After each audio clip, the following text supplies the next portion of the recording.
Male fertility is more linear and certainly less finite than women's in terms of the fact that, you still produce sperm, but whether those sperm are able to affect the pregnancy as men age, there is much research now showing that, that's not necessarily the case. So, it's something that couples in general need to be aware about because it's not a one-sided issue. It's definitely not a woman's problem. And as much as it has been taboo for so many years, when couples come together and work well together as a team, it's incredible the change that can actually happen. Welcome back to the Essentially You podcast, all about reinventing your health with safer, cheaper, more effective natural solutions and powerful lifestyle changes so that you become the CEO of your health. I am your host, Dr. Marisa Snyder. Earlier last week on episode 82, I shared what is actually going on during perimenopause and the many factors that are impacting our bodies and our hormones during this fairly long transition in our lives as women. It was an important episode for me to write because many of us are in perimenopause as well as the peak of our careers, along with raising families and handling so much more.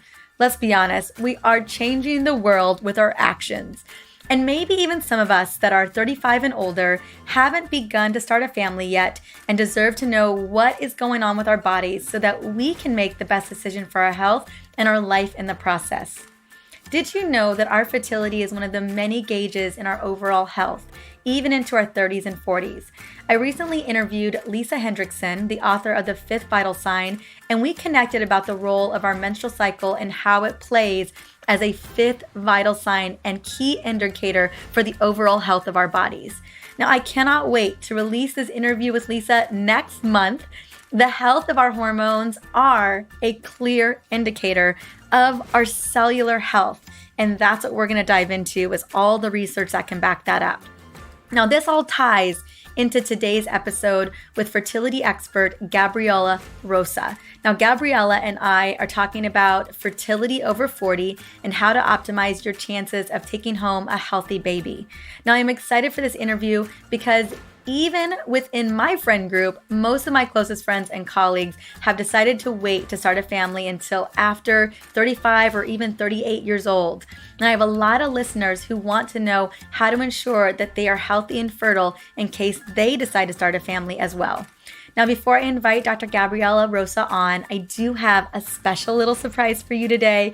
As a way to set you up for success during and after this interview, I have the perfect cheat sheet that is going to feature my top 5 favorite essential oil hormone blends. And these blends focus on brain fog, night sweats, PMS, fatigue, mood swings, calming that mental chatter before going to bed, and even anxiety. So if you are ready to get started with oils and curate those perfect blends to address some of those everyday hormone concerns, this is where you're going to want to get started. You're just going to head on to the show notes and grab it, or go to drmarisa.com/episode 84. Now, before we jump into this interview, I want to quickly take a moment, as I always do, and just celebrate your wins. Now, one particular healing rock star is Sandra Lavelle, and I'm excited to shout her out because she had this wonderful win on Instagram just a couple days ago. So here is what she wrote. Dr. Marisa, my liver thanks you so much for your liver episode last year. I have listened to that episode on repeat a half a dozen times, and I've told my entire family. You know, I started having elevated liver enzymes, and I didn't know exactly what to do. I knew that I did not want to take any medications, and my doctor said that I could reverse it with lifestyle changes. Luckily, I heard your summit and found out about your podcast.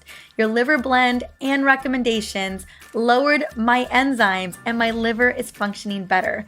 Thank you so much. Now to focus on my hormones and acne.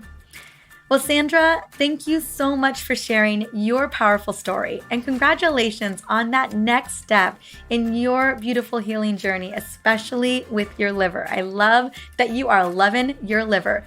Now, if you guys are wondering what episode that is, that was episode number 50 on the Essentially You podcast. I think it's one of the top 3 episodes I have on the podcast to date. It's definitely one of my favorites as well. Now, Sandra, if you're listening, I would love to gift you my Superwoman blend now that I know you've got the Liver Love blend. So you can reach out to me on Facebook or Instagram. And Instagram, it's at DRMARIZA. Well, fellow listeners, today I would love to shout you out.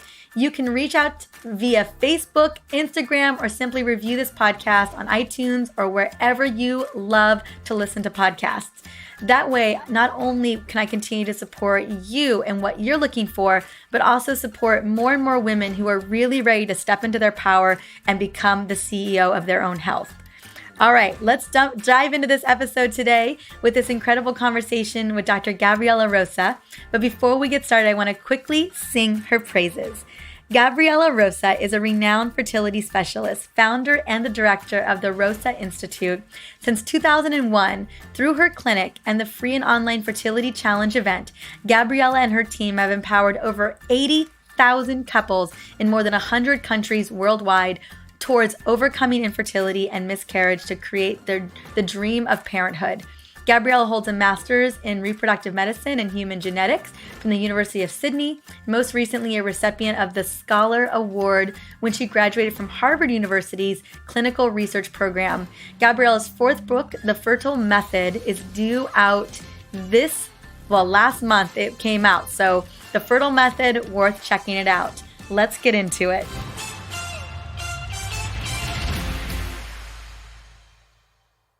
Welcome to the Essentially You podcast, Dr. Gabriela Rosa. How are you doing today? I am so well. Thank you so much for having me. It's wonderful. It's so great to have you as well. I know we have been planning this conversation for quite some time. I'm so happy that we are doing it today. I know that it's pretty early your time. Yeah, no, but it's wonderful to be here. I'm a morning person, thankfully. Oh my goodness. Working well. I am not a morning person. We are night owls in this house. And I have an interview pretty soon, I think later on this week or early next week at 6 a.m. And I am not looking forward to it. So when you said 6:30, I was like, okay, I can do this. I can get up and I can fire on all cylinders. Okay, well, so what we're talking about today, and I'm gonna get a chance to really ask you some in-depth questions here, is fertility over 40. So how to optimize our chances for really taking home that healthy baby that a lot of us are still trying to do. I know the landscape for women has changed so much. We have careers and we stand on the shoulders of our moms and our grandmothers, and things have changed. I myself, as an example, I'm just going to put it out there. If people didn't know how old I was, I'm 39, and once we get this book out, or the book is out now, we're going to start trying as well. So I'm kind of in that place. So I'm really excited about what I'm going to learn today, because girl, I'm like your ideal patient right now. Excellent. Well, we'll definitely cover lots of things that will be useful for you and for, everyone listening in, because one of the things that's really interesting in terms of fertility is that we often underestimate this, is the fact that, a healthy body is a fertile body. So it all starts there. And I'm sure we'll talk about that in a whole lot more detail. Absolutely, we will. So tell me a little bit about what was the impetus or what was the passion that led you into this particular focus? Why did you want to make sure that you supported women on their fertility journey?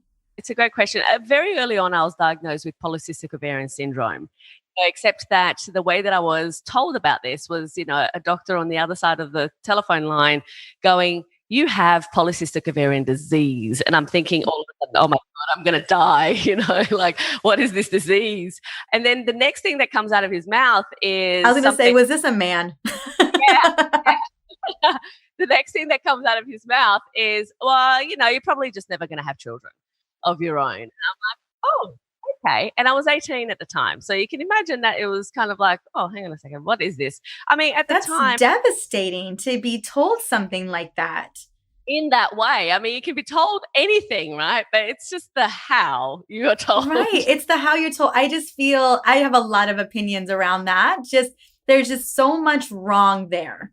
So much wrong. So much, in a lot of ways, very negligent. To be 18 years old, you're like, I'm just getting I'm just about to go to college, let alone thinking about fertility or babies or any of it. My goodness. Okay, continue on. Yeah, Exactly. And, look, at the end of the day, for me at the time, because I was 18, it was almost like, okay, that's something that I'll shelve for now and put it aside and see how that information, impacts me in the long term. But in the short term, the reason that I went to see him to begin with is that I had no periods. And, I had basically had no periods for about 6 months. And I thought, well, that's a bit strange, like what's actually prompting this and what's causing this to be the case. So I decided that I wanted to find some answers. And at the time, very little was known about polycystic ovarian syndrome and even, really what to do about it. Just sure, it was an androgen excess condition, and pretty much there was some inkling about it being related to blood sugar levels and so on. Now we know that, there's 5 different types of PCOS, and, all of those things. Basically, not every person who has PCOS has blood sugar regulation issues. And, so there's a whole lot of, certainly a whole lot more information these days. And the way in which to address the condition is also very different, but the fundamentals and the foundation of it is very much the same. So I never really kind of planned specifically to go into fertility. It was a situation where I thought, I knew that I wanted to be really good at something, and I knew that, I wanted to focus my life on one particular area. I wasn't exactly sure what. And at the time, I used to work for an obstetrician gynecologist, and he was a wonderful mentor. I spoke to him when I was kind of thinking what I was going to do. And I said to him, Jim, I'm thinking that I might work and focus on pediatrics. And he goes, oh, that's the most terrible idea you've ever had. Like it was, oh, okay, thanks for your vote of confidence. And he goes, well, actually, your patient's not your patient. Your patient is your parent's patient. Your patient can't talk. So all of these things that he put to me, I was like, oh, actually, you have a really great point. So I scrapped that idea and decided to start thinking again about what to do. And one day, as I was finishing my degree, I'm walking up these set of stairs, see this tiny little pamphlet about, a natural fertility clinic. And I thought, yeah, fertility, that's it. So literally from day one, I had already decided that that's what I was going to specialize in. And the passion that I have now for treating these patients. We treat patients who have been infertile or trying to conceive and take home a healthy baby for over 2 years. And, sometimes it's such a hard and long road for them. But the passion that I have today really has grown out of the love that I have for my patients and the gratitude, that I have of being able to have effective strategies to share with them. So that's how we're now here, having we run an online free event called the Fertility Challenge. And last January, we ran, and this is January 2019, our 17th challenge and have now reached over 95,000 people. So it's a wonderful, wonderful community and a wonderful place to be, in supporting these patients. So that's where my passion has come from.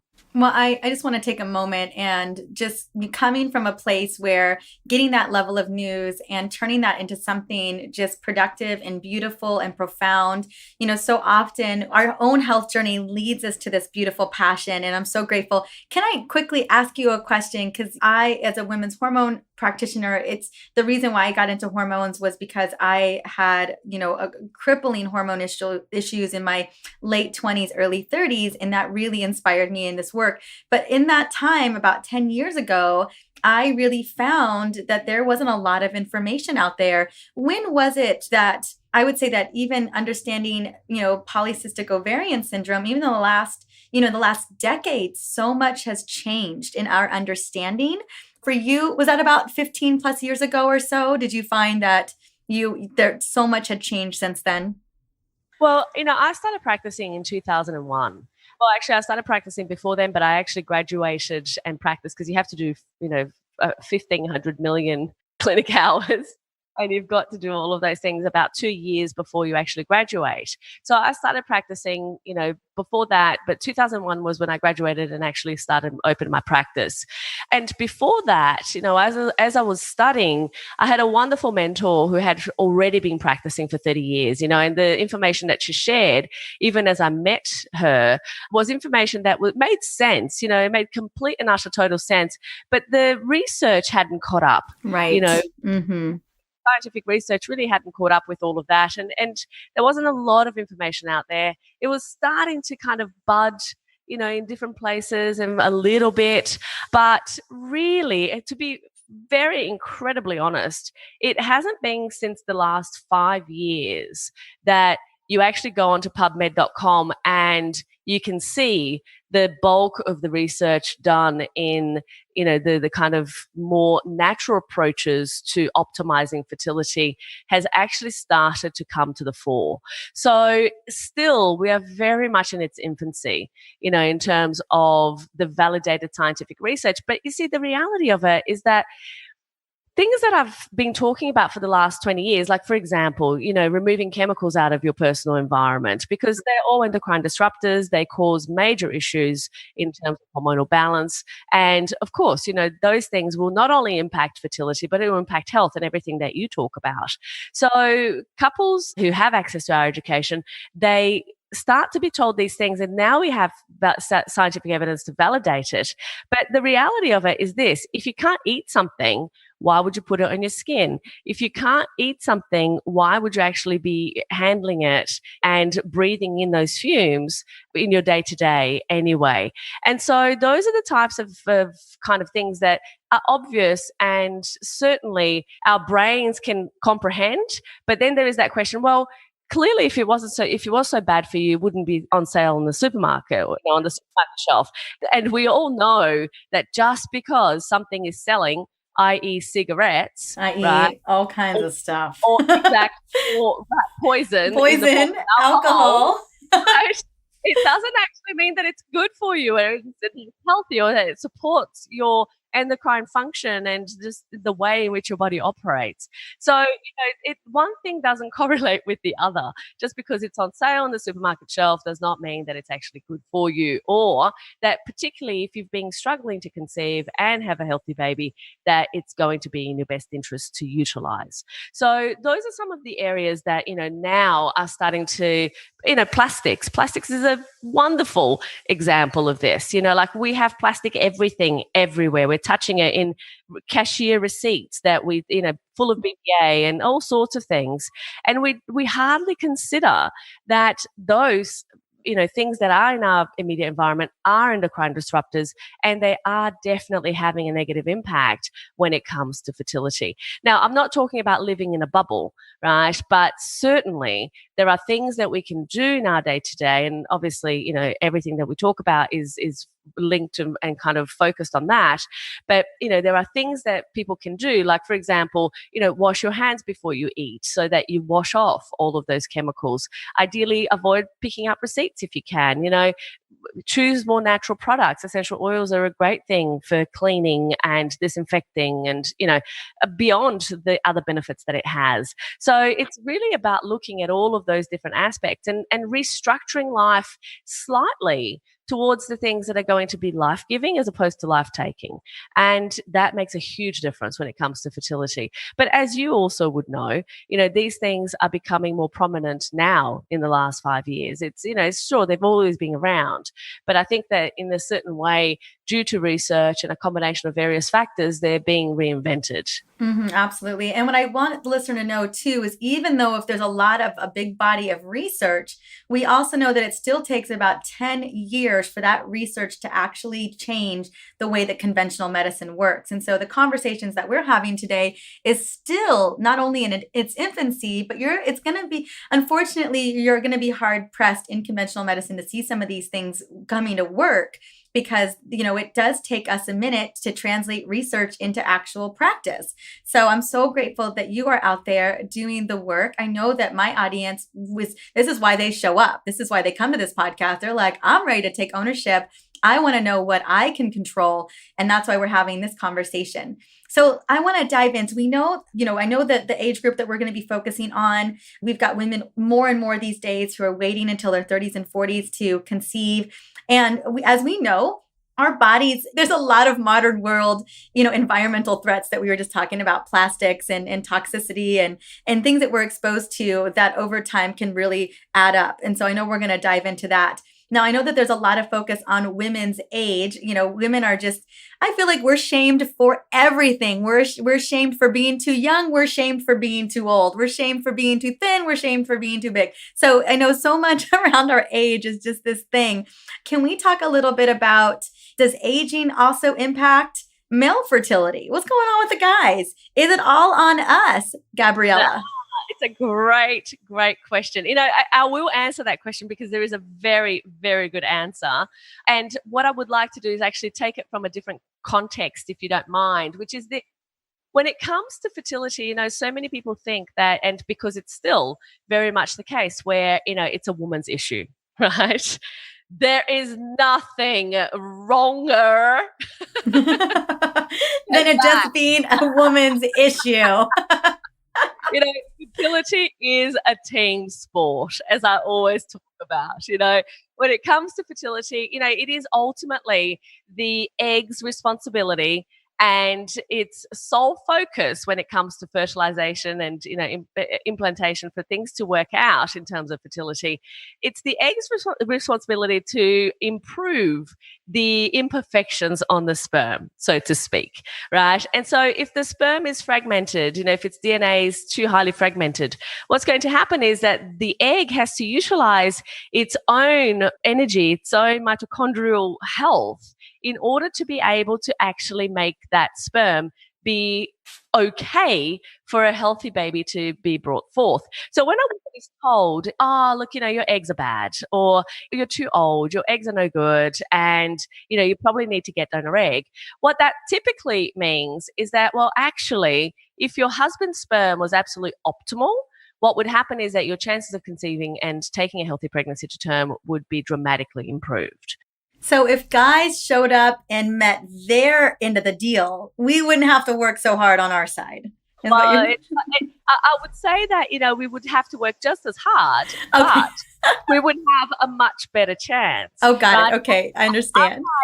I've had one of my beautiful patients. She's currently pregnant. She's about 36 weeks pregnant. She came to me first, quite distraught. She had been told by 3 different doctors, 3 different clinics, that she would never have her own child, that, even donor egg was unlikely to work in her case, and that she should really look into adoption, right? And she was 35 at the time. So she was pretty distressed, with that prognosis or sentence, if you like, that was going to be her fate.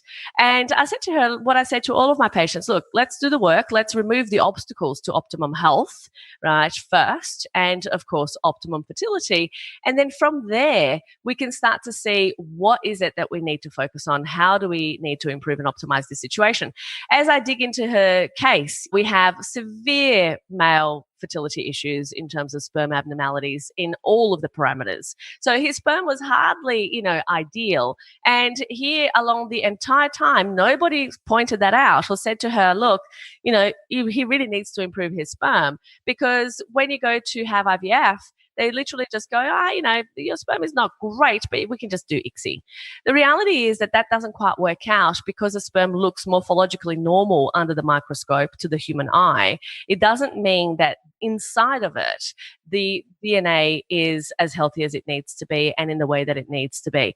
So what ended up happening for her, long story short, is that despite that prognosis, she conceived naturally with her own eggs, right? We dramatically improved his sperm. He really was a great sport and did all the things that we asked him to do. And, they had their first child.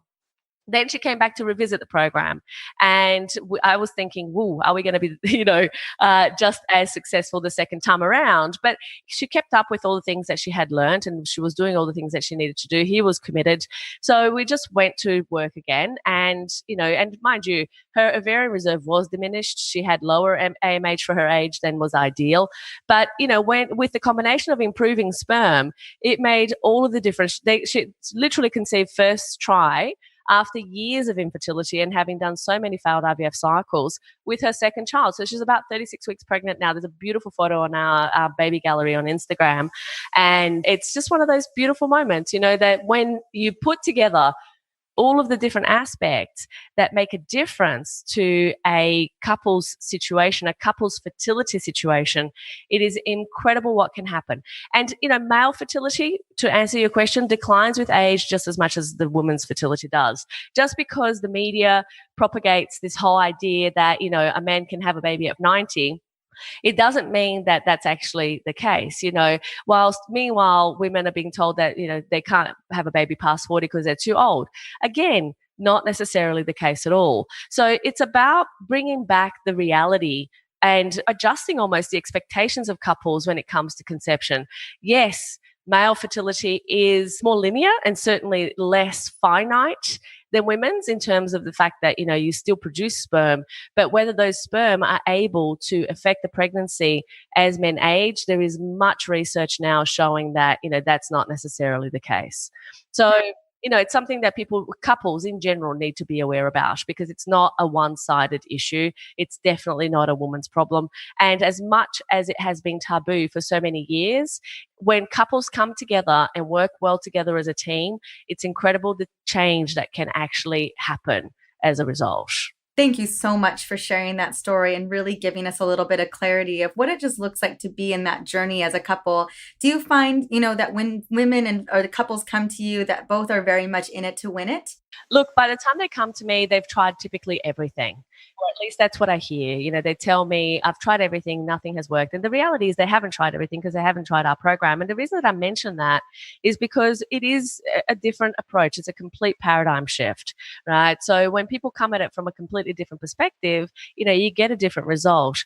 But I often hear people tell me, this is our last resort. I've tried everything. And, again, when we work and understand a couple situation from a very systematic and methodical way, it's amazing what can be picked up. Because most couples, they're having troubles conceiving, they'll go to a GP, they'll get there, literally they won't be asked a single question about what they're doing in terms of their lifestyle, their health, or anything else, and they're literally just given a referral to IVF, and they get to the IVF office and here, take this referral, go and have these kind of preliminary tests so that we can find out if you have some kind of, STI, sexually transmitted infection, or anything that would negatively impact pregnancy.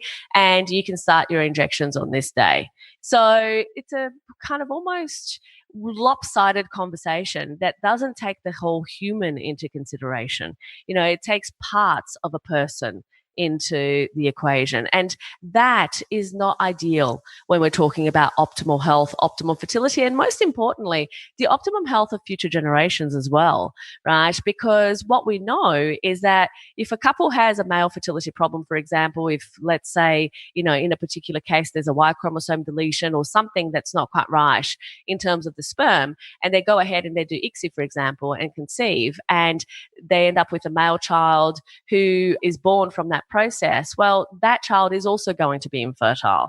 So we're also breeding children who ultimately aren't going to be able to reproduce without the assistance of fertility treatment in the future. So, there's a whole lot of questions that I think are important to ask and important to get to the bottom of before making a choice as to what it is that you're going to do, dependent, of course, on the type of fertility problem that you have. Look, I think IVF is one of those wonderful miracles of science, right? And I know that typically miracles and science don't go together, but those words typically aren't seen together. But it's true, IVF is decidedly one of the best things that has happened for infertile couples across the ages. But the issue that is now that we have is that it's being highly overused, without taking into consideration the aspects or the factors that are keeping people infertile that often can be changed and improved and removed from a couple situation by, some minimal effort. There is a lot to unpack there, in particular, like the different options and the different choices that are out there for people to conceive. And I'm sure that those are conversations that come up a lot. There's a lot of philosophies and, a lot of schools of thoughts or beliefs around those topics that I know we probably won't get to have a lot of time to connect with in terms of what maybe your philosophy is. I know that these things probably come up more for people who are, over 35. Is there a particular time in our life as women that we should just be mindful of? When should we really begin to start to do the good work to ensure that we're keeping up our fertility? I always think about fertility as kind of a gauge for how healthy we are in general. Would you say that to be true? It's a great thing. Now, the best time to start optimizing your fertility is in your mother's womb, Mm. right? Best time is actually now. Because you see, fertility is something that, yes, there's a huge correlation with health, that's for sure. But also, there are aspects of things that happen in utero as well as beyond. Like we now know that women who smoke are more likely to have men who are infertile, or women who have, more problems in terms of hormones and so on and so forth. Obviously, alcohol is a similar thing. So there's lots of different things across one's life that will make a huge difference in terms of how fertile we are in the long term. However, the body is this incredible, truly miraculous piece of equipment, so to speak. And what it can do is quite incredible. And given the resources and given the removal of obstacles from the equation, it's amazing what it can still do. It takes about a minimum of 8 months for an egg to mature. Women, for the sake of this conversation, let's just say that we're going to go with the fact that women are born with all the eggs that they've ever had or that they will ever have, right? And this is probably going to change in the next 5 to 10 years because of stem cell research and, all of those kinds of things. But right now, that's kind of how things are, right? We're born with the eggs that we'll ever have. However, what happens is that in order for that egg to go from primordial follicle to primary follicle, and then from primary follicle to ovulatory follicle, it takes 8 months, two kind of sessions, so to speak, of 4 months. Okay. So the health of a woman's sperm today is what she did literally 8 months ago. Okay. Men's sperm takes about 4 months to mature and develop. However, sometimes it can take up to 3 sperm cycles for it to actually get to its best quality. So what happens is that, when you're planning to have a child, you ideally want to be living in a certain way that's going to optimize your fertility and your health for the long term, because that's essentially what makes a difference, in the long term. And especially if you want to optimize your fertility and you know that you are going to be utilizing that opportunity later in life, right? So that's ultimately what it comes down to.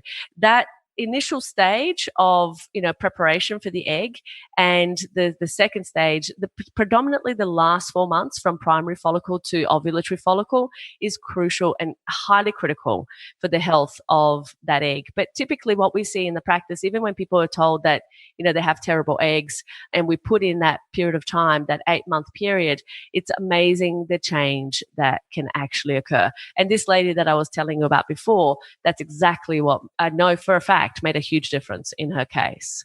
Well, can we talk a little bit about the things that we can do? I mean, clearly, I advocate that couples and women work with a specialist like yourself, but what are some things that we can do just on a day to day to really set the tone in terms of food, in terms of removing those environmental toxins, in terms of reducing stress levels, in terms of supporting our gut health?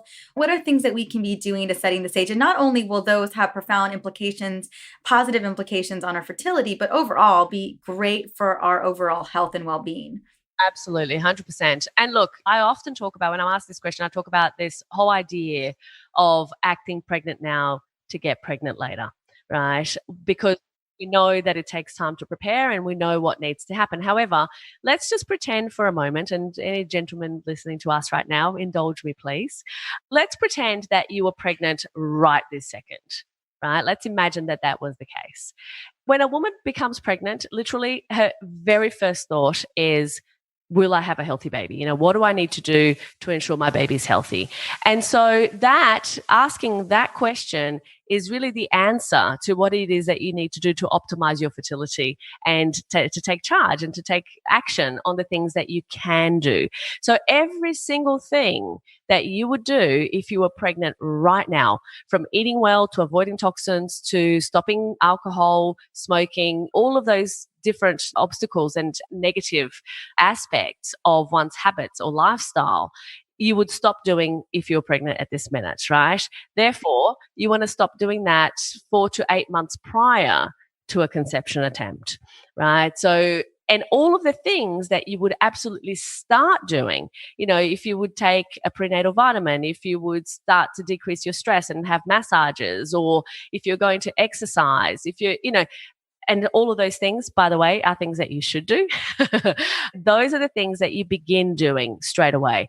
But it's not just the woman, right? The men have as much to play in this context as do the women. And therefore, everything that if you, gentlemen, were pregnant right now, I know that the population of the world would decrease dramatically, but that's a whole nother story. What would happen is that, you would start and stop doing those things right now. So that ultimately, from drinking filtered water to making sure that you've got chemicals out of your environment to, exercising, de-stressing, all of those things are things that are incredibly important, because 50% of that little baby that you want to create right now is within you in this moment. Therefore, nurturing those cells through to their maturity and, the point and the time where they will be able to affect that pregnancy and, of course, be continued on as a healthy baby is the time is now, really. So that's what I recommend, because, once we think at it from that perspective, what happens is that all of a sudden we can start to question the things that we're doing and perhaps not doing in our day-to-day and in our environment. And that is the thing that I find makes the biggest difference for couples. Because if I was sitting here and telling you, look, here's a list of 50 things that you need to start doing, it would be completely overwhelming. But at each point where you arrive at whatever it is, the thing that you're going to do, if you were to ask that question, if I was pregnant right now, would I do this? Would I engage in this behavior? Would I do more, less of it? Would I avoid it altogether? Then you have your answers right there, and you don't need anyone to tell you what it is that you should do or shouldn't do. I love that clarity. The last thing I wanted to ask, most particularly, I know we talked about how couples can optimize their fertility, over the age of 40. When couples come together, what are some of even the emotional aspect, the mindset aspect, when couples are working together, is there anything that you can shed some light on? I know sometimes it can feel like such a challenging time. It can feel frustrating. It can feel overwhelming. Are there strategies and techniques that you've given couples over the years to really help them navigate those moments? Yeah, I mean, look, there are so many strategies. I think that, the one thing, I always think in terms of what's the one thing, that's going to easier and unnecessary. And the one thing that I can think of is obviously the fertility challenge, because it's a free program, and anybody who's trying to conceive, they can go and learn about, what are all of the little things, other than, of course, the things that I've already talked about, which is this whole aspect of acting pregnant now to get pregnant later, because that really is a wonderful compass, of a couple situation. It's figuring out, okay, what are the things and the places that I need to pay attention to that will make a difference. Now, in my method, which is, the fertile method, there are steps that I take people through. The first thing that we want to do is we want to fact find. Then, obviously, once we understand the landscape that we're dealing with, we want to educate.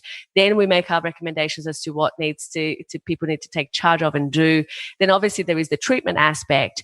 Then there's the incubation period, where we give it time for things to work. Alongside that, for me, what's really important is preparing families, right? So it's not just about, getting pregnant, especially for couples who have been struggling for, and perhaps struggling with infertility or miscarriage. It's about kind of giving them the tools to be resilient and, as strong as they can possibly be through their challenge. It's that aspect of liberating them from the prison that sometimes infertility can be.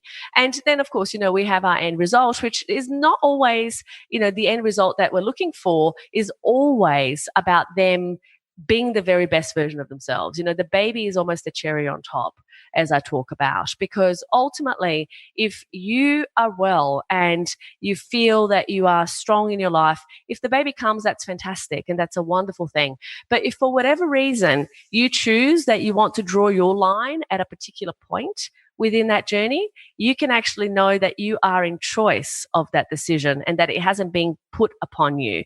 I think that makes a huge difference for couples on the fertility journey to know that because you see, here's the thing.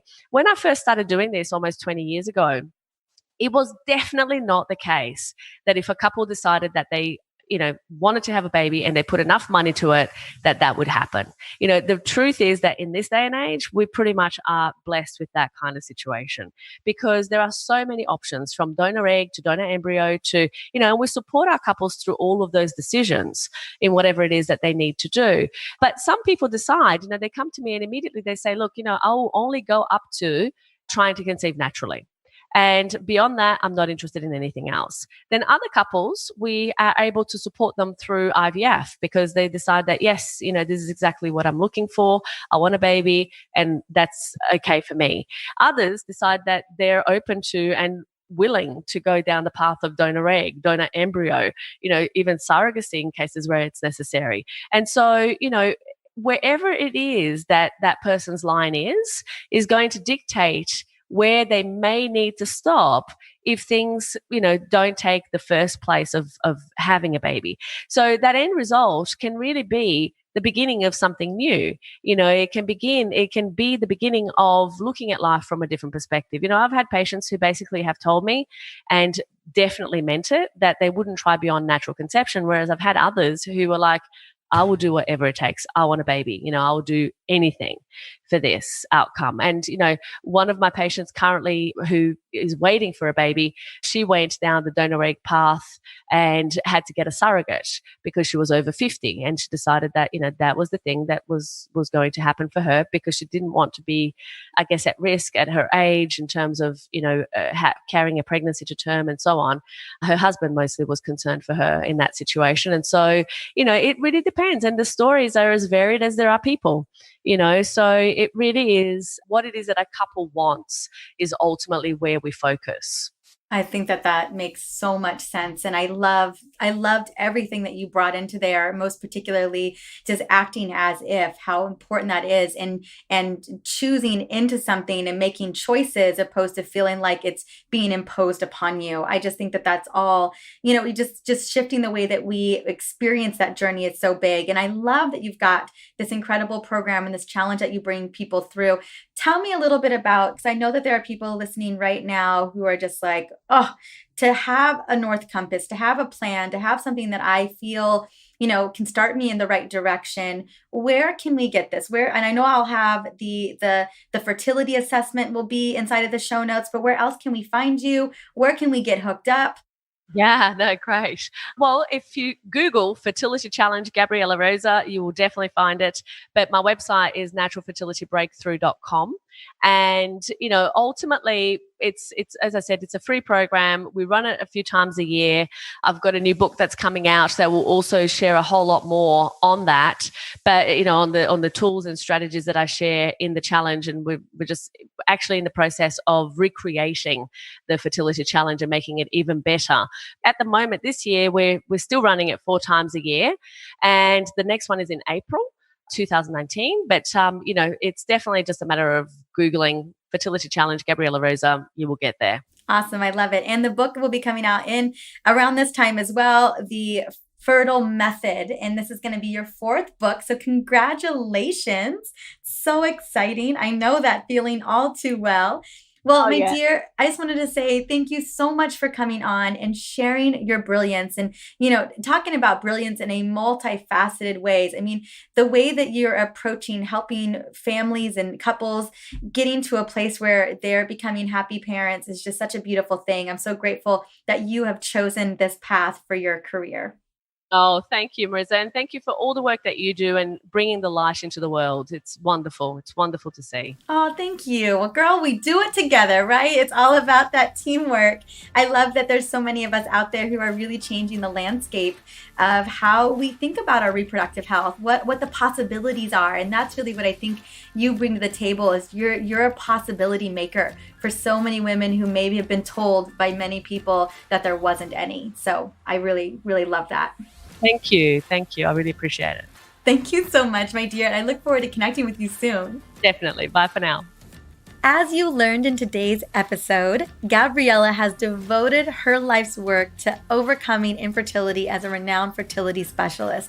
Now that you know a little bit about Gabriela and her mission, because let me tell you, what an incredible mission that is, to serve already 80,000 couples, to help them get to a place where they can step into parenthood because that's what they want. That is incredible. Now, if this is a journey that you are looking to go on and you are interested in her complimentary fertility assessment, or maybe you have a family member or someone that you know is trying to start a family or want to make sure that they're healthy and fertile, definitely head on over the show notes, grab her fertility assessment.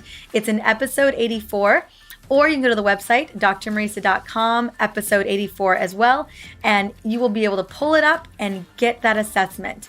Well, thank you so much for listening in to the Essentially You podcast today. On the next episode, I am bringing on another dear friend and hormone warrior, Dr. Jessica Petras. We are talking about how stealth infections impact our hormones and how we can get to the root cause of those stealth infections and get rid of them. Now, hidden infections are one of the top 5 root causes for most chronic conditions, including autoimmunity. So it's important to know what to look out for, and there is nobody better than to bring this information as one of the leading experts in hidden infections than Dr. Petras. So you're going to want to join us. I know we're getting in the nitty-gritty here, but let me tell you, a stealth infection was playing a major role with my Hashimoto's diagnosis. And so I'm feeling very connected to providing this type of information so that you have one more thing to be able to look towards if you're not figuring out what's going on with your body. So join us at the next episode. And until then, have an incredible day. Bye.